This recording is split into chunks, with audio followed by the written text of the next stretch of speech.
Good evening, everyone. Welcome to our talk on COVID-19 vaccination hosted by Hong Kong U Shunhingcollege. I'm Elliot Lee, co-host of tonight's event.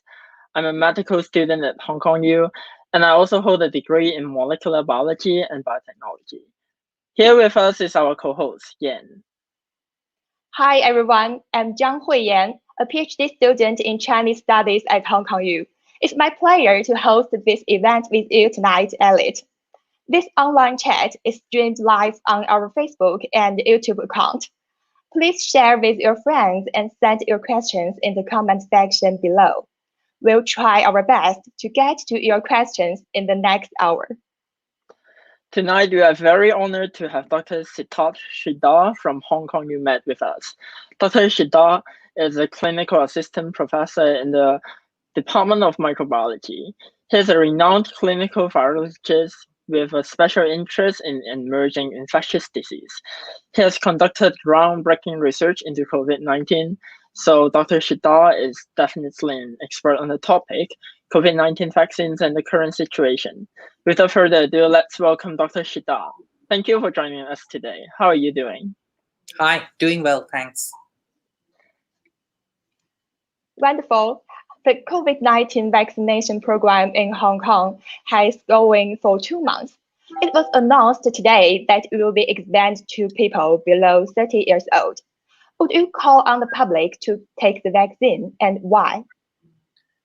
Yeah, definitely. I think for the vast majority of people, getting the COVID-19 vaccine, if you're eligible to do so, is the right choice. And I say this for a number of reasons, right? So there are personal reasons as well as reasons to get vaccinated for your community.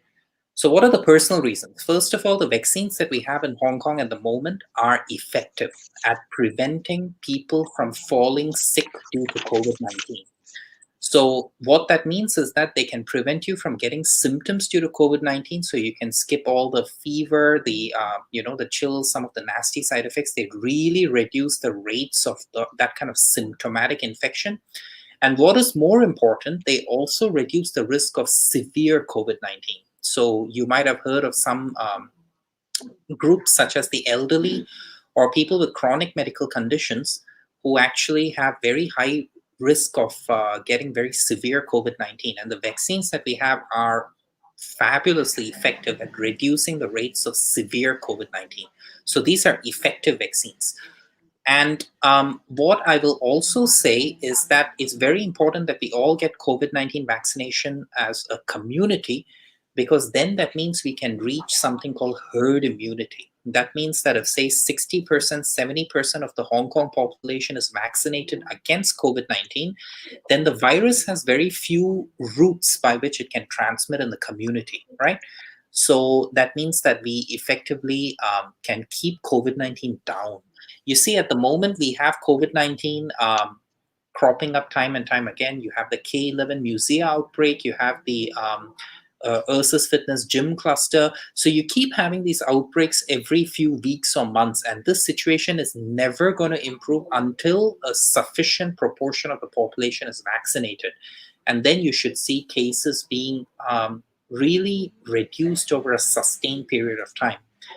So you would need that basically if Hong Kong is to establish travel bubbles, if people want to travel overseas, sooner or later, COVID-19 control in Hong Kong is going to be really important, and vaccination is a way to assure that.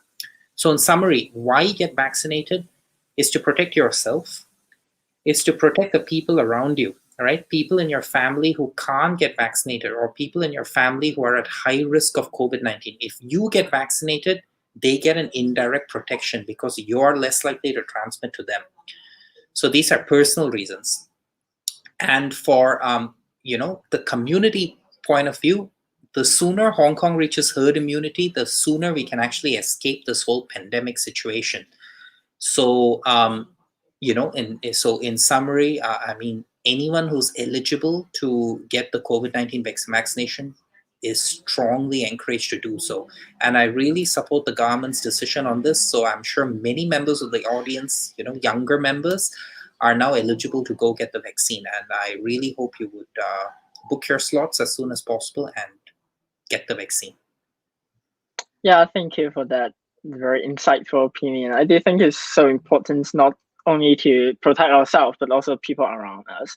But can we like take a tiny step back? Can you explain a bit about what exactly is the vaccine and why like how does it protect us from from the virus? Like how does it work? Sure.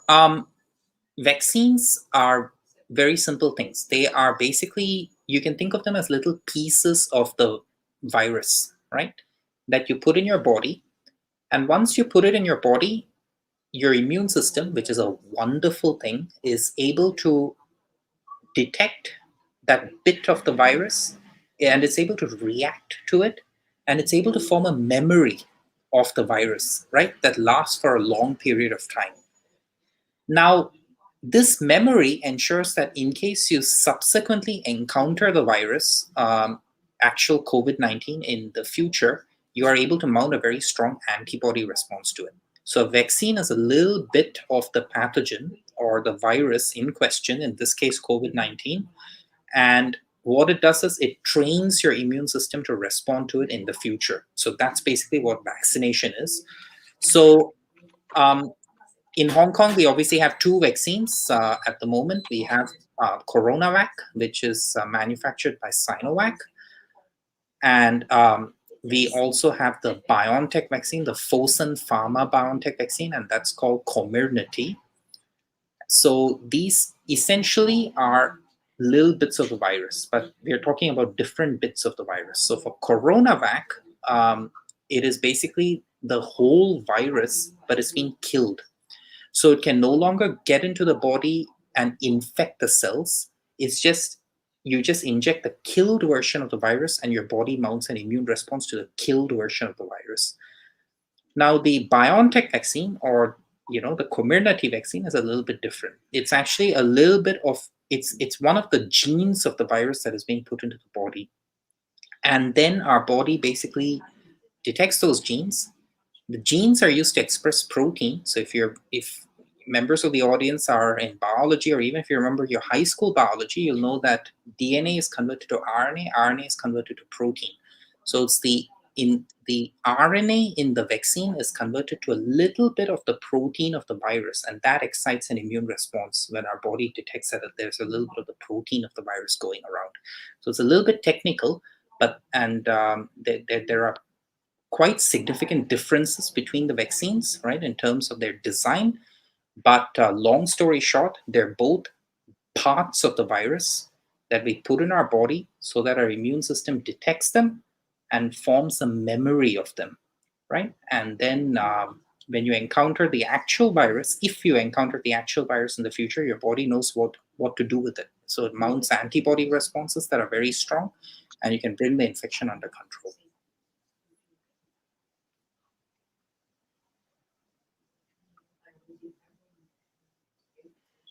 Thank you, Dr. Sridhar's explanation for us. It really helped us know the power of vaccination. However, currently only about 8% of Hong Kong's population who have get the vaccinated at least one dose. But we need, as you talked before, we need at least 70% to reach herd immunity. So what is holding people back? Yeah, good question. There are a lot of reasons. Now, I'm sure a lot of people know that overseas there is a strong anti-vaxxer movement, which is basically people who say no to vaccines, and they say that they're evil products by multinational companies, corporations, and there are all kinds of misconceptions and rumors going around. I would say in Hong Kong, luckily, we don't have a really strong anti-vaxxer movement per se. More so, it is a problem of people just waiting and seeing. So there's a degree of inertia to go and do the actual booking for the vaccination. Now, people are waiting and seeing for many different reasons, right? Some of them would say like, oh, I'm not sure whether the vaccination is safe. Has it been developed a little bit too quickly? For some people, they would say, hey, even if I get the vaccine, I can't travel overseas. So what's the point? So there are a lot of different factors, regarding the vaccines themselves, as well as personal factors. Like some people would say, oh, I have this, high blood pressure or whatever. I'm not sure if the vaccine is for me. And then you keep getting negative news. Like about some people getting heart attacks or strokes after the vaccines. And people hear that because the media really strongly projects those messages. And you have one case of this happening, and people have certain conceptions or prejudices against the vaccination from hearing this kind of information, which is really not based on reality, right? So many different reasons contributing to this wait and see approach, and that is really delaying, I would say, vaccination uptake in Hong Kong, and that is something that we have to address systematically. Yeah, I do think that is. I think like one of the most important concern of everyone is the side effects. As we can see from the media, like there could be some, some kind of so-called complications which might not be really proven to be associated with the vaccines, but there are known side effects. So how would you address these worries? Yeah, it's a difficult question, but I usually answer it like this. Side effects due to vaccines are basically of two types. One type I call minor side effects, okay? Minor side effects are things like, oh, you get the injection, it hurts a little bit. Of course it's gonna hurt a little bit. It's a needle going into your arm and injecting something, it's gonna hurt. Some people may get a bit of redness or swelling, some things like that. Absolutely nothing to worry about. It's gonna go away very quickly. Minor side effects might also include generally feeling a bit tired, right? Having a bit of joint pain, feeling more sleepy than usual. Perhaps some people have a little bit of chills or even a fever. So sharing my personal experience, I received 2 doses of the mRNA vaccine, BioNTech. And after the second dose, I would say that these side effects were quite prominent. Okay, I definitely had to take a day off, really lie down and kind of just relax. And the next day, the symptoms completely disappeared, right? Just lying down, drinking enough water, getting rest. That's all you need. The symptoms completely recover. So these are minor side effects. Absolutely nothing to worry about. In fact, they're a sign that the vaccination is working. So it's just the process of your body reacting to the vaccine, right? They produce these so-called side effects. Nothing to worry about. Now we come to the other side of the spectrum, which are the major side effects. For me personally, the most important major side effect of vaccinations is allergy, right? Or a severe allergic reaction, which is called anaphylaxis. Now, major allergic reactions to vaccinations are extremely rare. We are talking about a few cases per million vaccinations, right? And that's well known for BioNTech. But for CoronaVac, it's assumed to be something similar based on the preliminary data that we have available. So it's a few cases per million. Now, the important thing to remember is that as long as you're not allergic to the actual ingredients of the vaccine, it doesn't matter. You can still go ahead and get it. If you're allergic to the ingredients of the vaccine, now all the ingredients of the vaccine are actually listed on the website, right? And which website is that? That's basically the Center for Health Protection. They have vaccination fact sheets, and they explain all the ingredients of the vaccine. If you have a known allergy to those, then you can't get it. If you don't know if you have an allergy to those, the chances are you're not allergic. Most of the time, you're basically not allergic to the vaccine components, and you can still go and receive the vaccine.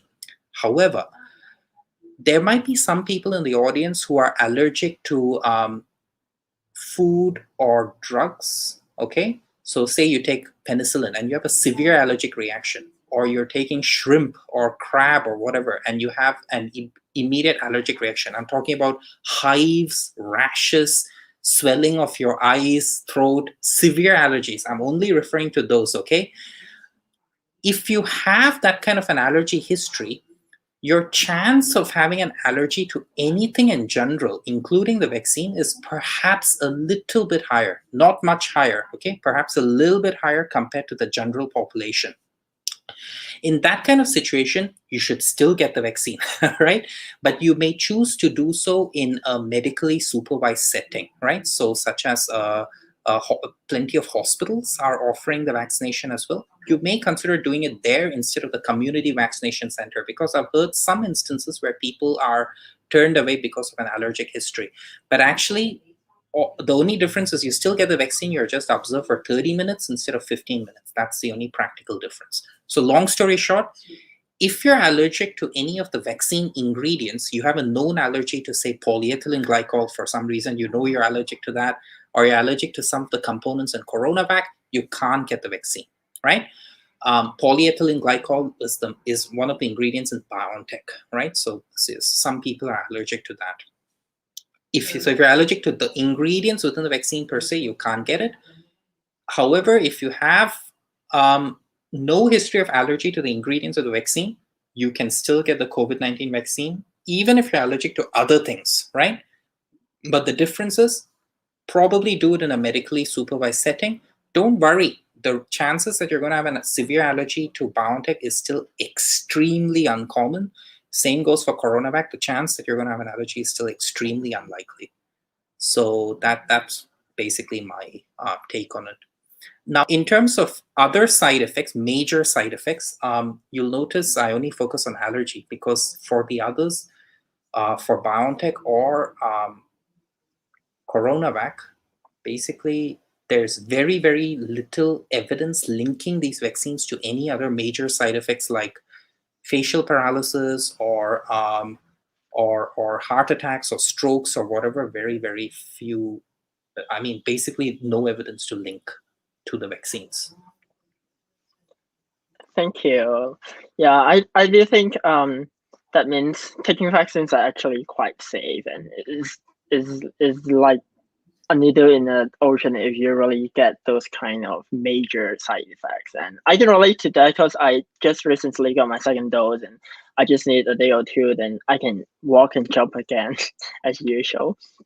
So, talking about vaccines, I noticed that actually there are some trials, or actually in some countries, they are doing different brands of vaccines in two different doses. So, but I think in Hong Kong, we are not offering that options, right? Like if you get Sinovac, then you get two doses of Sinovac. If you get BioNTech, then two doses of it. So why should people take both doses from the same brand but not the different ones? Is it related to the technology, or how does it work? It is related to the technology. Basically, what these vaccines are doing in the body depends on which technology you're talking about. So an mRNA vaccine is doing something in the body that is quite different to an inactivated vaccine like CoronaVac. So what they're doing in the body is actually quite different. And I mean, getting into the details of it, basically how they excite our immune cells, which immune cells are involved in the responses, all of these are actually very different. So they're pretty different vaccines. And there is so much uncertainty and in the field of immunology that we are not exactly sure what happens when you mix an inactivated vaccine and mRNA vaccine. So dose 1 and dose 2, they're different vaccine companies. We actually are not sure what the effects on the effectiveness of the vaccine would be. We're also pretty uncertain on how to space out the doses between two mixed vaccines to ensure that it's as effective. So there's a lot of uncertainty out there. But if you get two doses from the same vaccine, we know all that information because we've already had fabulous phase 3 clinical trials being done using these doses at this time interval. So we know very certainly what the efficacy and real world effectiveness of these kind of vaccine regimens are, which is for this reason, I would say do not mix two different types of vaccines until further information is available, further data is available. So the UK is mixing AstraZeneca and Pfizer. So dose 1 and dose 2 are different vaccines, and we should know the results of that by the end of this year. But for CoronaVac and Pfizer, I believe there's a local study ongoing, but it's going to take time for us to know how effective that strategy is. So until that time, do not mix doses. Thank you, Doctor. So after your talking, I believe we know it's necessary for us to receive the vaccine. However, I ever saw some news talking about the effectiveness of vaccine. So it seems that after receiving the vaccine, it doesn't mean everything is okay. So I wonder, does the vaccination have an expiration date? Which means if we have if we have received the vaccine one time, and maybe we need to try to get this vaccine again in the future. So if so, can we get vaccinated from a different brand later on? Yeah, great question. And these are things which we are slowly finding out, because your BioNTech vaccines have been licensed since end of 2020, CoronaVac even more recently. So we have followed up vaccine recipients for a relatively short period of time. Here's what I'll say. For BioNTech, we know that up to 6 months after receiving the second dose, the vaccine efficacy, according to the company, is still very high. It's still around 90% at preventing symptomatic COVID-19. So we're talking about the 6-month mark. So we know that the vaccines are fabulously effective for at least 6 months. Now, what happens after 6 months is obviously we're going to have to follow up the vaccine recipients to find out. But looking at the antibody levels, how high they are after the mRNA vaccines like BioNTech or the American counterpart, which is Moderna, I think protection up to 1 year is absolutely no problem. After that, maybe even longer. After that, we just have to wait and see, right, to decide when it's necessary to revaccinate. Now, with CoronaVac, that data acquisition is ongoing. So the duration of protection with CoronaVac there's still a little bit of uncertainty there. But for their phase 3 clinical trial, they followed up for a period of 3 months. So we know that at least over that period, no problem. For longer durations of time, we will slowly get the information over the course of this year. So then we know when to revaccinate. Now, you asked a very important question. At that time, is it possible to mix and match or switch the vaccine brand? Yeah, if your protection has declined substantially from the first time round, it is probably okay to switch to a different brand at the time. And we do this with other vaccines to prevent something called Streptococcus pneumoniae in the lung. There are very well-established guidelines of how to, what duration of time you need before switching the format or technology of the vaccine. So I anticipate we're going to have that with COVID as well. But this needs a little bit more time to work out. Thank you. I do believe we have gained much more understanding about the vaccinations and the protection that they give to us. So talking about protection, actually there are different strains of virus circulating the world. We have like South Africa, we have the original one, we have the Europe one. So are the vaccines effective against the constantly mutating virus? Yeah, this is also a very important question. So it depends which variant you're talking about. There are 3 variants that probably everybody needs to be aware of, okay? I try not to use the country names, but I think people just remember it as a UK variant. So I'm just going to say that. The UK variant is B117, no problem. It doesn't affect vaccine efficacy too much, to be honest, if at all, right? And why I say that is in Israel, where they use the BioNTech vaccine, all their COVID-19 is due to B117, but the vaccine efficacy is still extremely high. So in the real world, we're talking about more than 90% effectiveness. So that would tell me that the B117 is probably not an issue. The second one is the South African variant, which is B1351. You see why the country one is more popular, the country nomenclature. And the third one is the P1 variant in Brazil, right? So so-called Brazilian variant. B1351 and P1 are a little bit more problematic. because they have some mutations that perhaps reduce the efficacy of first generation vaccines by a little bit. And there are multiple reasons or lines of evidence that suggest that. However, when I say little bit, they're still effective. You see, they're still effective at preventing symptomatic COVID-19, as well as basically preventing severe COVID-19. In fact, we have strong reasons to believe that first generation vaccines would still prevent severe infection due to these variants. Now, talking about evidence, for P1, there is a recent study from Brazil in a city called Manaus, and they found that the CoronaVac essentially retained effectiveness against P1. So its effectiveness did not drop too much compared to the phase 3 clinical trial data of 50 odd percent against the P1 variant. So that's good news. And for B1351, the Pfizer, the company, has actually released a press release stating that so far in their South African clinical trial, the efficacy is still maintained. Very preliminary data, but efficacy still seems to be maintained against B1351. So the Brazilian and South African variants are somewhat concerning about their reduction of efficacy, but so far that does not mean that we should not get the COVID-19 vaccines. They're still pretty protective against these new variants as well.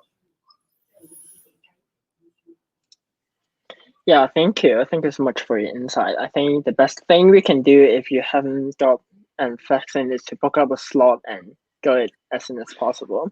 So let me remind those of you who join us now that we are talking about COVID-19 vaccines with Dr. Siddharth Sridhar, an expert in infectious disease at the University of Hong Kong. And this online chat is streamed live on our Facebook and YouTube accounts. Please share with your friends and send your questions in the comment section below. So we will now answer questions from the public. Here's a question that was emailed to us by Forrest. I received the first dose of HPV vaccine more than a month ago, and am soon to receive the second dose. I will have to complete the whole series at 0, 2nd, and the 6th month. Should I get the biotech vaccine between the 2nd and 3rd HPV doses? Yeah, I mean, it should not be a big problem. Your sounds like you're spacing out the vaccines pretty effectively and by a sufficient duration, so you can actually go ahead and get the BioNTech vaccine between your HPV doses. So that should not be a problem. Wonderful. Then we have a rather clinical question. So from Corey, so she asks, can people with flu take vaccines? So whenever you're feeling unwell, or you have some kind of infection going on, generally don't take the vaccine, because your immune system is already kind of busy, right? It's doing something else. It's fighting another virus or another bacteria or whatever, and that might affect the way you respond to the vaccine a little bit. So in general, we say if you're having an acute illness, right, wait till you're better before you actually get the vaccine. So you give your immune system a good chance to actually respond to the vaccine.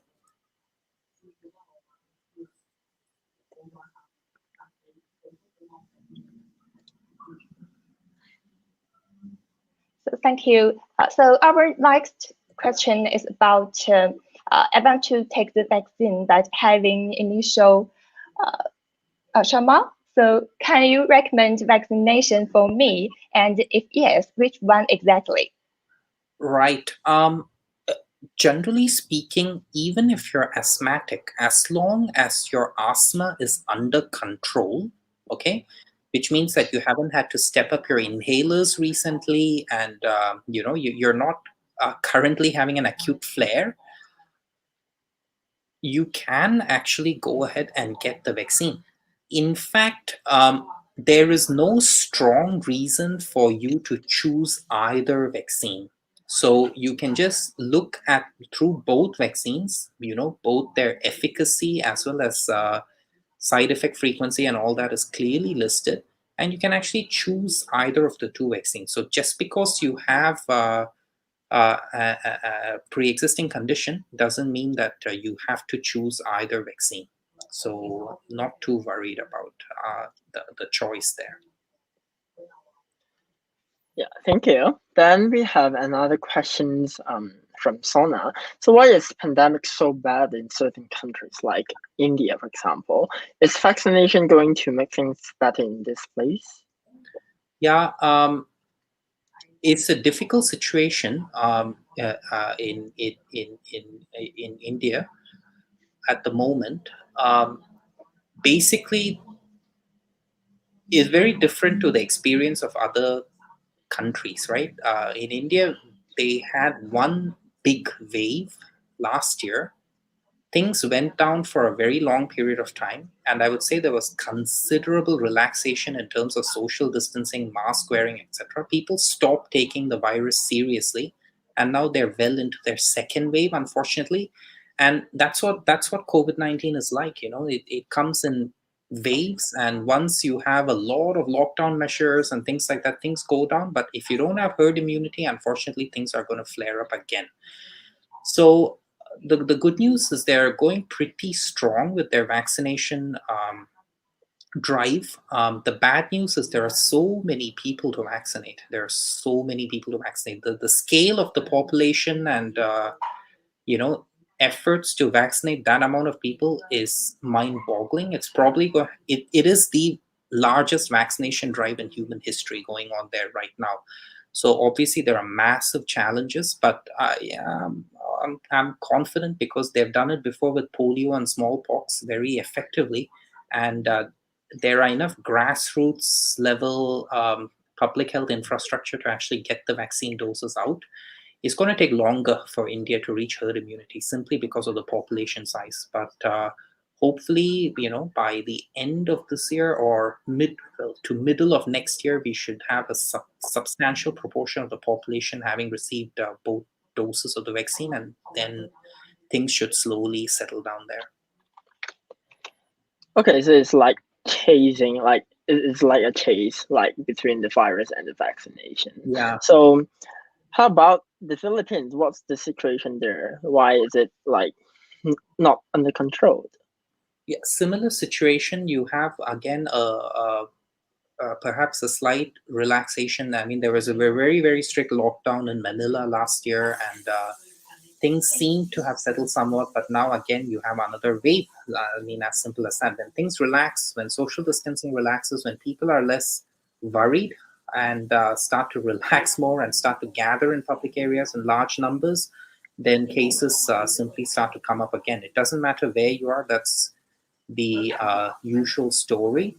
So again, I mean, Philippines will have to get its vaccination drive underway, and hopefully, things will slowly settle down there as well. And any comments on Canada, Yeah, a more developed country? I'm not exactly aware of the ground reality there, but again, pockets of Canada have faced difficulties in the recent few weeks. Um, Again, it's linked to relaxation of social distancing, etc. And the waves come up, and their vaccination drive is also well underway, and they use a mix of different types of vaccines. So things are looking good. If you ask me, I mean, North America is going to respond very quickly. It's going to recover very quickly. That's my personal prediction. Europe has hit themselves in the foot, I think, with the whole AstraZeneca debacle, as well as a lot of inconsistent messaging between countries within the EU about AstraZeneca safety. And that will probably fuel a lot of the vaccine hesitancy and anti vaccination campaigns that are actually quite strong in that part of the world in general. So Europe is going to take a little bit of time, but I'm quite optimistic about North America and the UK. They're doing the right things to get things under control very quickly. So Biden's administration has been wonderful for the US, I must say. So the US has been the worst hit by COVID-19 this time around, but I think they will be the first to recover. Wonderful. Hopefully, every country can get it under control as soon as possible. So, there's another question from the audience. So, in your opinion, how can we prevent such a situation, a dynamic, from happening again? We can't prevent it completely. Within our lifetimes, there is going to be a few more pandemics. And I say that because of our experience with 2003 SARS, with the Middle East Respiratory Syndrome coronavirus, MERS, in about 10 years ago, avian influenza. These pandemics are going to keep coming up once in a while. Seasonal influenza. We had swine flu back in 2008, 2009. So every 10 years, something bad is going to happen. But we can reduce the risk of it happening. And the most important thing is to do with the human relationship with nature. So the human animal frontier, in a way, right? That has to be managed very well. Most of these viruses, are originating from one animal species, mostly bats, for various reasons, and then they jump to an intermediate animal, right? And then they jump to humans. The same story. It's probably the same story for COVID-19 as well, which means that there's something wrong with the way that we are interacting with animals. And one very obvious way is deforestation, right? And habitat loss. And that pushes a lot of animals very, very close to dense human populations. And when that happens, things go wrong. Viruses can easily can acquire the ability to jump between species. So when you have two animals, humans and animals that are not naturally meant to, kind of interact together very closely, and they're brought together very strongly in settings like live animal markets or hunting, bushmeat hunting, whatever, right? When they're brought very close together, things go wrong. So I feel very strongly that habitat loss and deforestation are basically what are driving this. The other important thing is climate change. Now, climate change may not be linked to COVID-19, but I can tell you it's going to be something very important when it comes to mosquito-borne infections, right?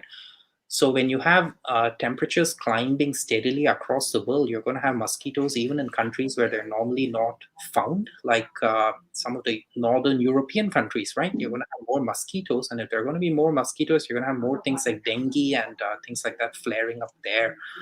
So it's all about,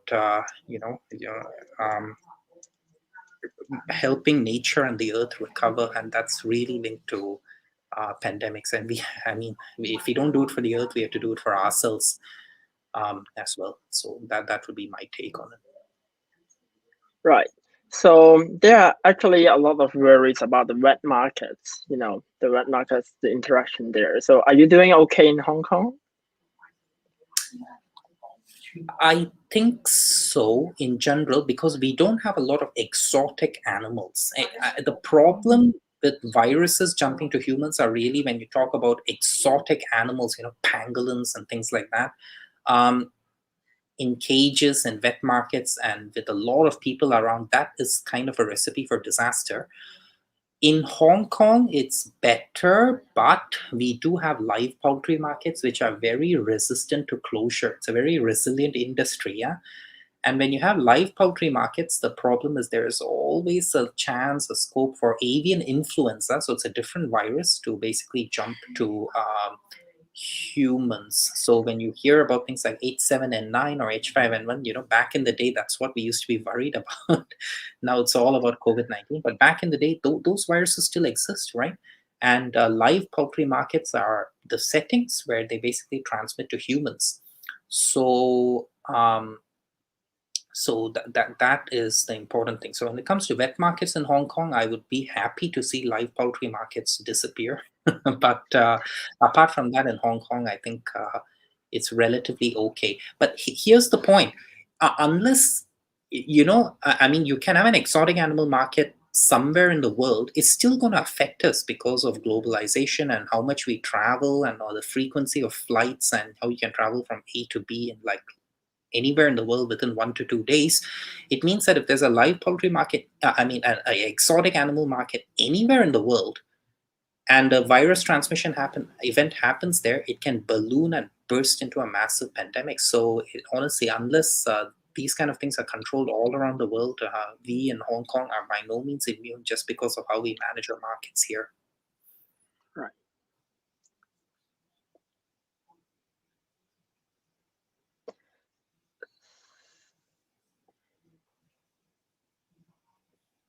I think you're muted.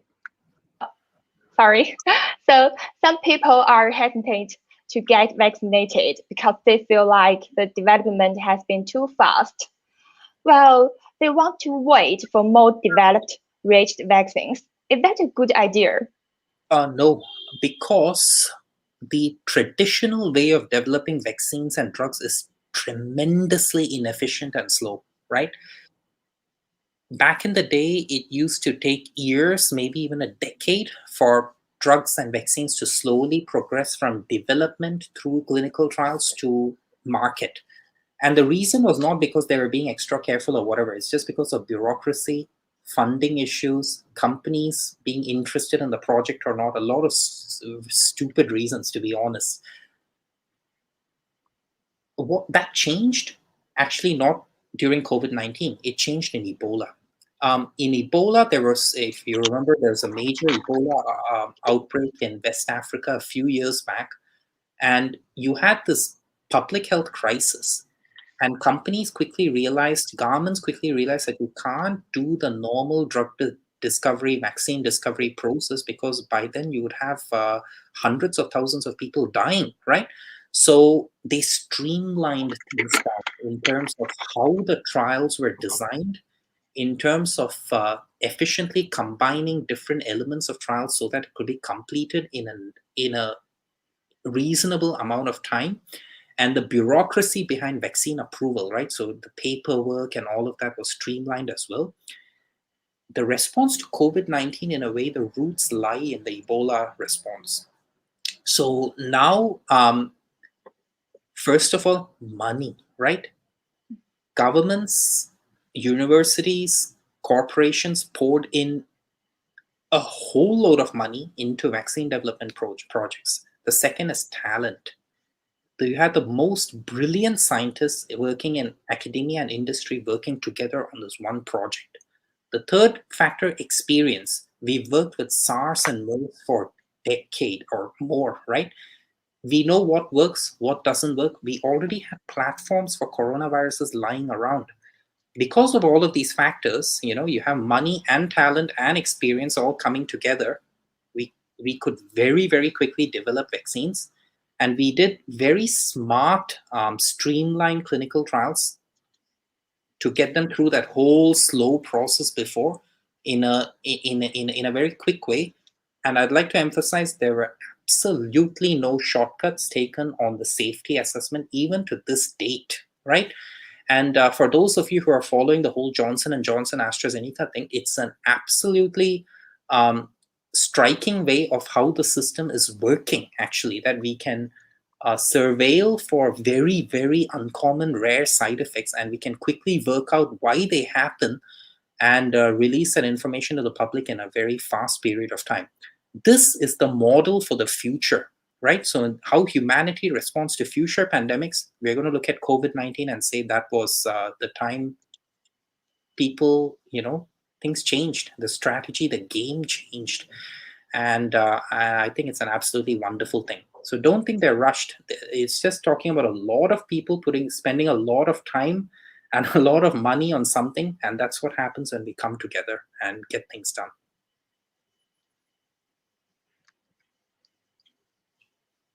So, do you think the pace of evolution of SARS-CoV-2 variants will be sustained in the following years? And do you predict we will need regular COVID-19 vaccinations in the future? Yeah, SARS coronavirus 2 is a coronavirus. Coronaviruses are actually a little bit different from other RNA viruses because their mutation rate is a bit slower, right? So usually we have this conception RNA viruses mutate rapidly, etc. But coronaviruses, for various reasons, mutate a little bit slower than normal RNA viruses. So that's good, right? even the mutations, if they do arise, so something like B117, do not necessarily have any effect on vaccines, right? So here's what I'll say. Mutations in the virus are definitely going to happen. Mutations in any organisms are going to happen over a sustained period of time, right? The effect of these mutations is a little bit unpredictable. I cannot predict with certainty whether our first generation vaccines are still going to be effective in 2023, 4, or 5. And at that time, it may be necessary to tweak the vaccines a little bit to cover the existing variant. Remember, we do this all the time with influenza. Influenza vaccines slowly change. Influenza viruses slowly change, right? And in fact, sometimes very quickly change. And we are required to switch our vaccines once in a while to make sure that they remain effective against the circulating strains. So it's the same. I expect the situation to be somewhat better than for influenza, but at some point in the future, yeah, we might have to change up our vaccines. But even so, I don't think the whole world will have to go through another COVID-19 vaccination spree. I think vaccines in that situation might have to be restricted to some at-risk populations only, right? Because I think the first generation vaccines are going to give us enough protection against severe disease, which means that most of us would probably not need to get the jab in the future. That would be my rough prediction.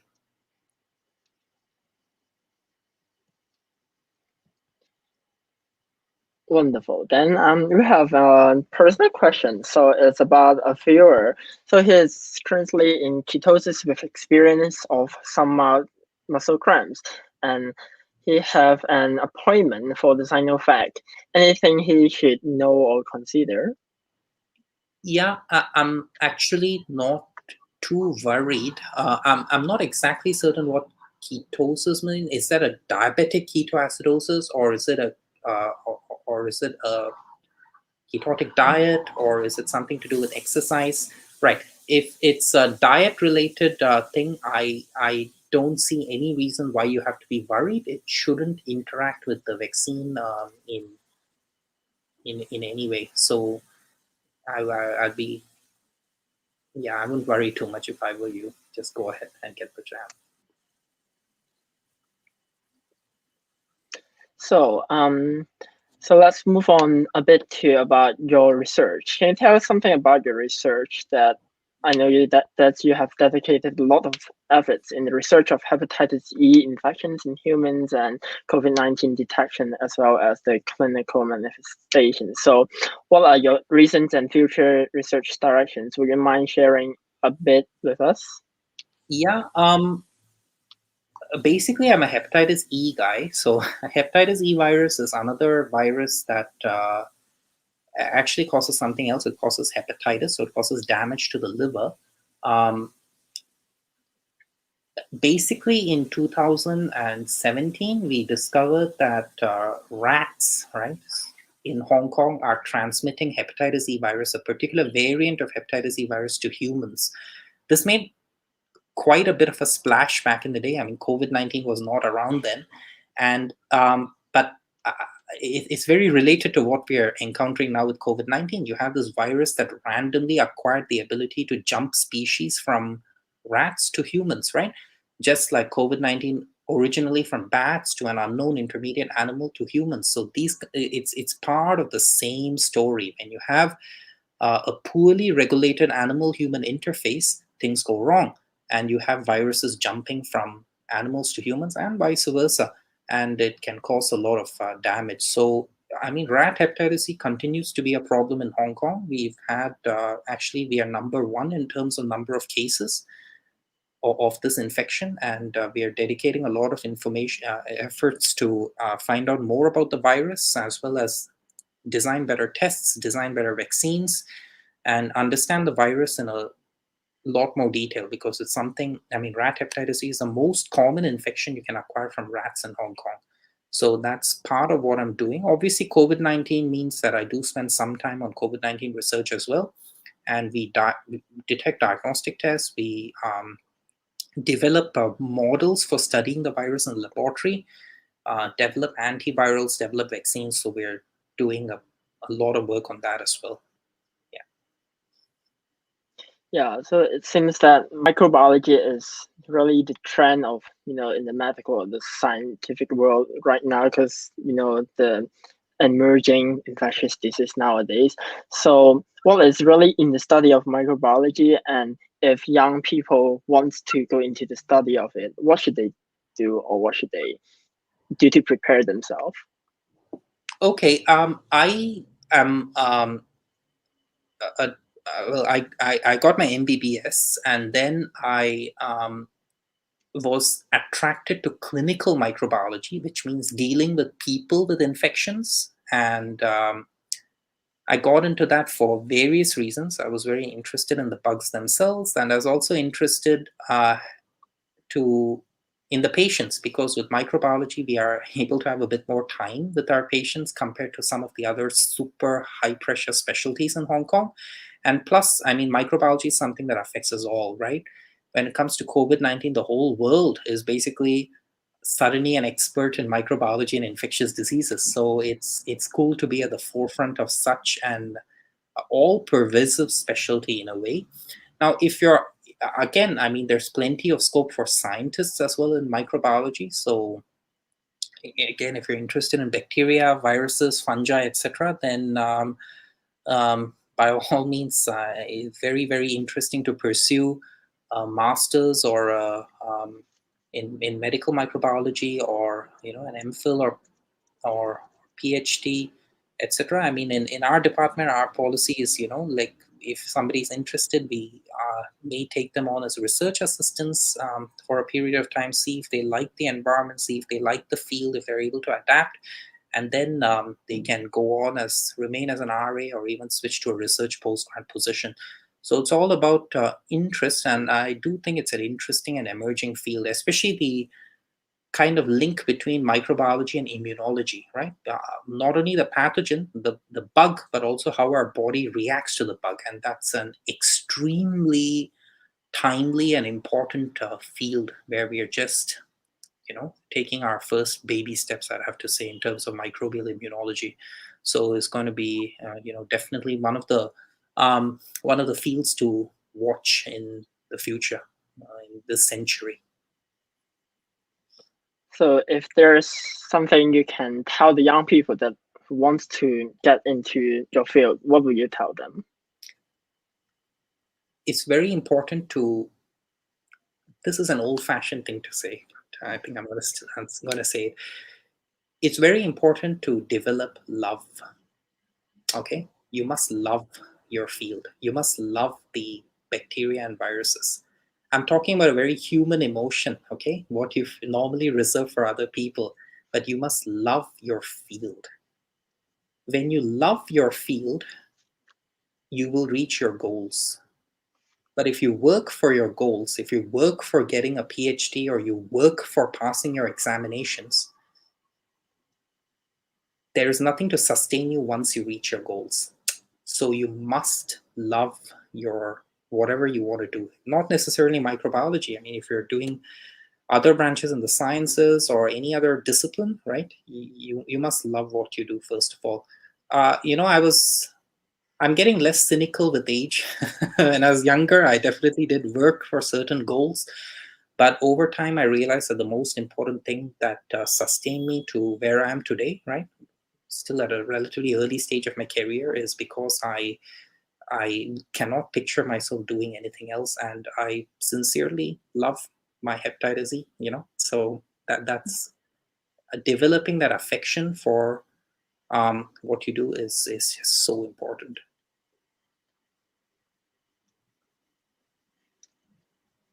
So what does it Wonderful. mean by loving your field? It Can you means, give more explanation? think about your relationship with a friend, family member, or or significant other, boyfriend, girlfriend, whatever.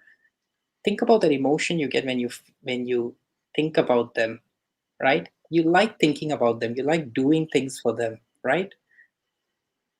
That's kind of close to what I mean by loving your field. Is when you're thinking about that particular thing, you are completely calm and happy or sometimes unhappy when experiments are not getting your way and you're trying to struggle with how to get things right.